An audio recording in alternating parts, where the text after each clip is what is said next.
நேயர்கள் அனைவர் மீதும் எல்லாம் வல்ல இறைவனின் அமைதியும் சமாதானமும் உண்டாவதாக. எப்ஸ்டீன் ஃபைல்ஸ்ங்கிற விஷயம் தற்பொழுது நெருப்பா எரிஞ்சுக்கிட்டு இருக்கு உலகம் முழுக்க. பெரிய அளவுல பரபரப்பா பேசக்கூடிய விஷயமா தான் இந்த எப்ஸ்டீன் ஃபைல்ஸ் வந்து இருந்துகிட்டு இருக்கு. பொதுவாகவே ஒரு விஷயம் புதுசா மக்களுக்கு வெளியே தெரிய வருது, அது ரகசியமா அல்லது மர்மமா இருந்த ஒரு விஷயம் வெளியே தெரியுது அப்படின்னு சொன்னா மக்களுடைய ரியாக்ஷன்லாம் எப்படி இருக்கும் அப்படின்னு நம்ம பார்த்தோம்னா, ஆதரவு எதிர்ப்பு அப்படிங்கிற அந்த கருத்து பரிமாற்றம், விமர்சனங்கள், கருத்து மோதல்கள் எல்லாமே சமூக வலைதளங்கள்ல தொடர்ந்து போகும். அது வந்து நம்ம பார்ப்போம், சர்வசாதாரணமான ஒரு விஷயம் தான்.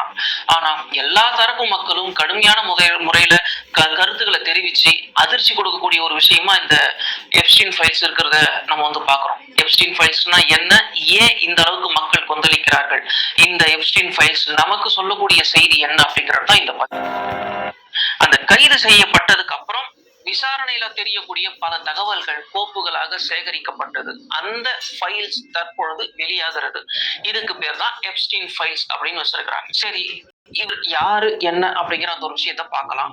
இவர் அப்படின்னு மரியாதையா சொல்லக்கூடிய அளவிற்கு இவர் ரொம்பவும் மரியாதைக்குரியவர் கிடையாது. இவருடைய வாழ்க்கை வரலாறு அப்படிங்கிற பேர்ல இவர் வந்து இன்னாருக்கு மகனாக பிறந்தார், இந்த தேதியில, இந்த வருஷத்துல, இந்த மாகாணத்துல, இந்த ஊர்ல வந்து இவர் பிறந்தார் அப்படிங்கிற அளவுக்கு சொல்றதுக்கு இவருக்கு வந்து பெருசா வரலாறும் கிடையாது. ஒரு வரியில சொல்லணும் அப்படின்னு சொன்னாக்கா, இன்டர்நேஷனல் புரோக்கரா இவர் இருந்திருக்கார். அதாவது மாமா வேலை பார்த்திருக்காரு. சாதாரண ஆட்களுக்கு கிடையாது. உலக பிரதமர்களுக்கும் உலக நாடுகளுடைய அதிபர்களுக்கும் மன்னர்களுக்கும் இவர் வந்துட்டு மாமா வேலை பார்த்திருக்கிறார் அப்படிங்கிற ஒரு விஷயத்தை தான் இந்த இடத்துல நாம சொல்லக்கூடிய ஒரு நிலையில இருக்கிறோம். இவ்வளவுதான் இவரை பத்தி நாம பார்க்கக்கூடிய விஷயம். ஆனா சாதாரணமா அதோடவும் நம்ம விட்டுவிட முடியல. என்ன காரணம் அப்படின்னா, நான் பார்க்கிற ஒரு தலைவர், என்னால தேர்ந்தெடுக்கப்பட்ட ஒரு தலைவர், ஜனநாயக முறையில வந்த தலைவர் அப்படின்னு நாம நினைச்சுக்கிட்டு இருக்கும் பொழுது, இந்த தலைவர்கள் எப்படிப்பட்டவங்க, அவங்களுடைய உண்மை முகம் என்ன அப்படிங்கிற அந்த ஒரு விஷயம் தெரிய வரும் பொழுதுதான் இந்த உலகம் அதோடைய தலைவர்கள் குறிப்பிட்ட ஒரு இடத்துல ஒண்ணு கூடுறாங்க, அங்க பல திட்டங்கள் தீட்டுறாங்க, அங்க இருந்து அந்த திட்டங்களை தங்களுடைய நாடுகள்ல அதை அமல்படுத்த தொடங்குறாங்க அப்படிங்கிற அந்த கான்ஸ்பிரசி தியரி இருக்கு பாருங்க, அதோட அதை செட் பண்ணும்போதுதான் பல விஷயங்கள் நமக்கு தெரிய வரும். சரி, இந்த இன்டர்நேஷனல் மாமா வேலை பார்த்த ஜெஃப்ரி எப்ஸ்டீன், இவர் வந்து தன்னுடைய அந்த தலைமை அலுவலகமா எதை வச்சிருந்தார், எங்க வச்சிருந்தார் அப்படின்னு நம்ம பார்க்கும் பொழுது, கரிபியன் தீவுகள்ல இருக்கக்கூடிய ஒரு தீவு. அந்த தீவுக்கு பேரு லிட்டில் செயின்ட் ஜேம்ஸ் அப்படிங்கிறது. 75 ஏக்கர் பரப்புள்ள ஒரு பிரம்மாண்ட தீவு அப்படின்னே சொல்லலாம்.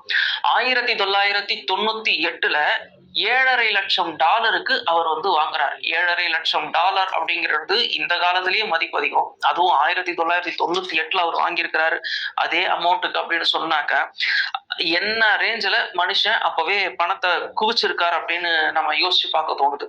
அப்போ பரம்பரை பணக்காரர் அவரு அப்படின்னு பார்த்தா மிக நிச்சயமா கிடையாது. அவர் வந்துட்டு இல்ல, அவன் வந்துட்டு ஒரு கல்லூரியில பேராசிரியரா இருந்திருக்கிறான் அப்படிங்கிற தகவல் தான் நமக்கு கிடைக்குது. பிறப்பால ஒரு யூதனாவும் மொசாடுடைய ஏஜென்டாவும் தன்னுடைய வாழ்நாளை கழித்திருக்கிறான் இந்த ஜெஃப்ரி எப்ஸ்டெயின்கிறவன். இவன் வாங்கின இந்த லிட்டில் செயின்ட் ஜேம்ஸ் அப்படிங்கிற இந்த தீவு அதுக்கப்புறம் பல விதமான மாற்றங்களுக்கு உட்படுத்தப்படுகிறது. அதாவது செப்பனிடப்படுகிறது நம்ம சொல்றோம்ல, அதெல்லாம் செஞ்சு 2 நீச்சல் குளங்கள் அமைக்கப்படுகிறது. அதாவது ஸ்விம்மிங் பூல். அதுக்கப்புறம் உள்ள ஒரு மிகப்பெரிய மாளிகை, ராஜ மாளிகைன்னு சொல்லுவோம்ல, அப்படி கட்டப்பட்டு மிகப்பெரிய சொகுசு பங்களாவாக அது உள்ள உருவெடுக்குது. அதுக்கப்புறம் உள்ள பெண்களை அழைத்து வர்றாங்க, பல நாடுகளுடைய மாடல்களை உள்ள கூட்டிட்டு வர்றாங்க.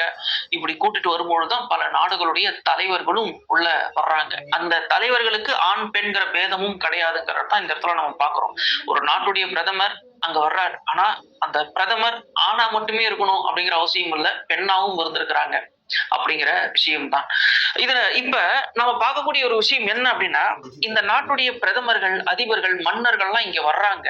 இவங்களை சந்தோஷப்படுத்துறதுக்காக பல பெண்களையும் கூப்பிட்டு வர்றாங்க. ஆனா அதையும் தாண்டி 14 வயது அல்லது அதுக்கு குறைவா இருக்கக்கூடிய பெண்களும் அங்க வரவழைக்கப்படுறாங்க, கடத்தப்பட்டு கொண்டு வர்றாங்க அப்படிங்கறதெல்லாம் நம்ம ஒரு துயரமான ஒரு விஷயமா தான் இதை நம்ம சொல்றோம். இதுல குழந்தைகளையும் கூப்பிட்டு வராங்க. அந்த குழந்தைகள்ல ஆண் குழந்தைகள், பெண் குழந்தைகள்ங்கிற அந்த பேதம் கிடையாது. 1.5 வயசு, 2 வயசு, 4 வயசு குழந்தைகள்லாம் அங்க கடத்தப்பட்டு கொண்டு வந்திருக்கிறாங்க.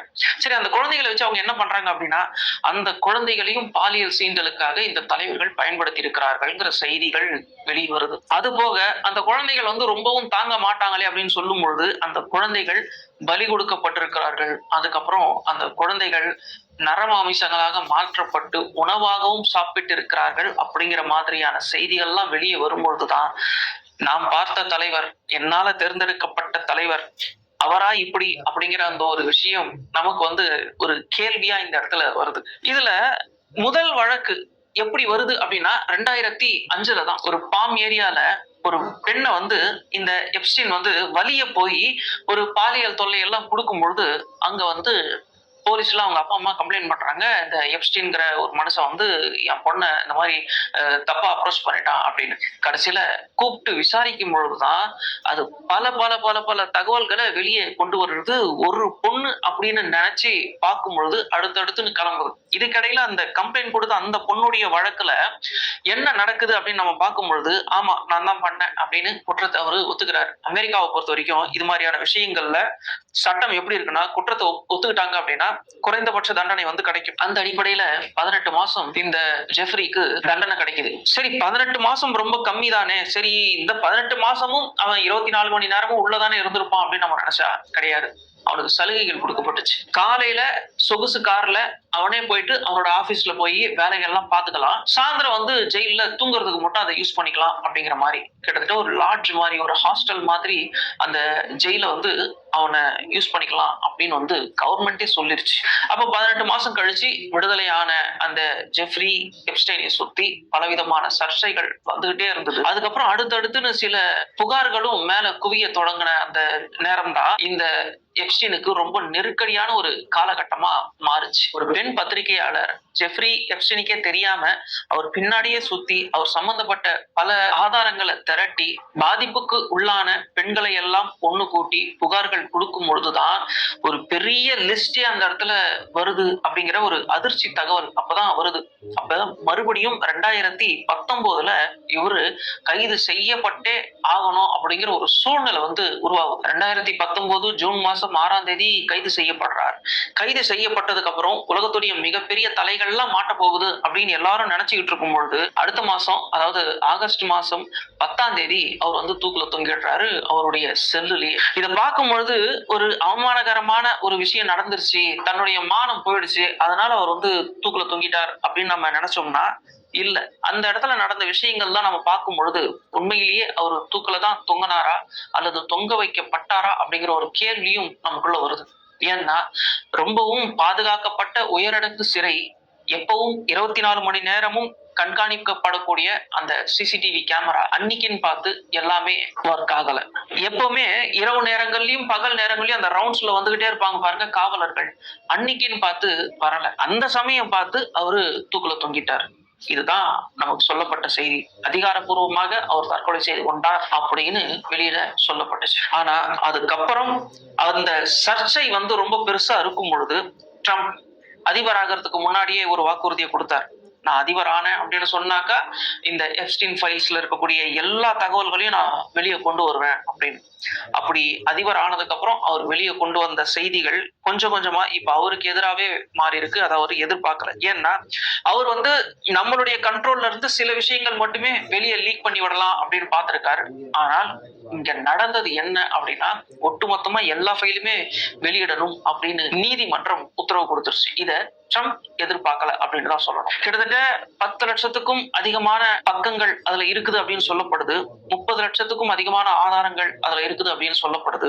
உலகத்துடைய பல தலைவர்களோட அங்க கும்மாளம் போடக்கூடிய அந்த காட்சிகள், அந்த போட்டோஸ் எல்லாமே தொடர்ந்து வெளியே வரக்கூடிய அந்த விஷயங்கள் பார்க்கும் பொழுது உண்மையிலேயே ரொம்ப சங்கடமா இருக்கு. இதுல ஒரு விஷயம் என்ன அப்படின்னா ஒரு சின்ன பையன் ஒரு ஒரு 3 அல்லது 4 வயசு இருக்கலாம், அடிச்சிருக்கிறாங்க போல, உதடெல்லாம் வீங்கி இருக்கு, அழுகுறான். அவன் வந்து டர்கிஷ் மொழியோ வேற ஏதோ ஒரு மொழியோ பேசுறான். அந்த பையனை வந்து ஒரு ஜட்டி மட்டுமே போட்டிருக்கான், அதை கழட்டணும் அப்படின்னு வந்து சிரிச்சுக்கிட்டே சொல்றாங்க. அவன் அழுதுகிட்டே கழட்டுறான். யாரோ பெத்த குழந்தை, அவங்களுடைய தேவைக்கு அவங்க கடத்திட்டு வந்திருக்கிறாங்க. இப்படி ஏகப்பட்ட குழந்தைகள் வந்து அங்க கடத்திட்டு வரப்பட்டிருக்கிறாங்க அப்படிங்கிற செய்தி ஆதாரப்பூர்வமாவே அங்க வெளியே வருதுங்கிறது தான் நமக்கு ஒரு அதிர்ச்சியான ஒரு விஷயமும் கூட. ஒரு சின்ன குழந்தை நீச்சல் குளத்துல அந்த குழந்தைய வந்து அவங்க அப்படியே நீந்த விட்டுருக்காங்க. அந்த குழந்தைக்கு என்ன வயசு இருக்குன்னு கூட நம்மளால கணிக்க முடியல.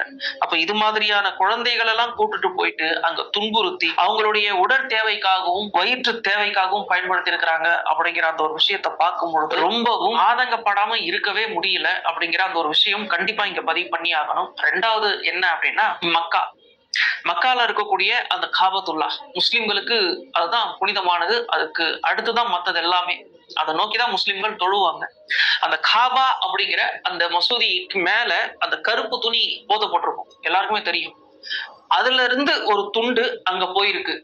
எதுக்கு அப்படின்னா கார்பெட்டா போயிருக்கு, அதாவது கால் மிதிப்பாக பயன்படுவதற்கு போயிருக்கிறது அப்படிங்கிற தகவல் ரொம்பவும் முஸ்லிம்களுக்கு இது ஒரு பெரிய அதிர்ச்சி தான். என்ன காரணம் அப்படின்னா, காபாவோட துணியை அங்க யார் அனுப்பி வச்சது அப்படின்னு பார்க்கும்பொழுது வரிசையா அதுலயும் முஸ்லிம்களுடைய பேர் வருது. அப்ப இங்க நீங்க யார நம்புறது, யார நம்பாம இருக்கிறது எல்லாமே இங்க குழப்பி விட்டுருக்காங்கல்ல.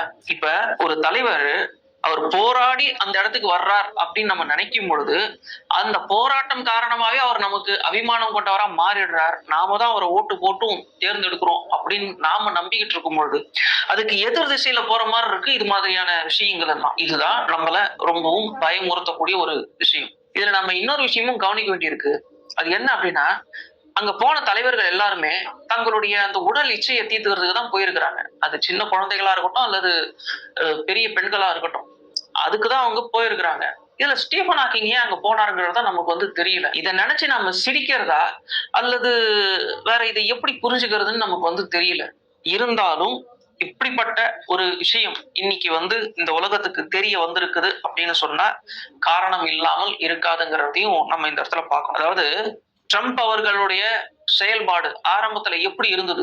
முதல் முறையாக அமெரிக்க அதிபராக அவர் இருந்த காலகட்டம், அந்த காலகட்டத்தை நீங்க நல்லா கவனிச்சு பாருங்க. போரே இல்லாத ஒரு காலகட்டமா இருந்தது. ஒரு நீண்ட காலத்துக்கு அப்புறம் அமெரிக்க அதிபரால போர்கள் நடத்தப்படல.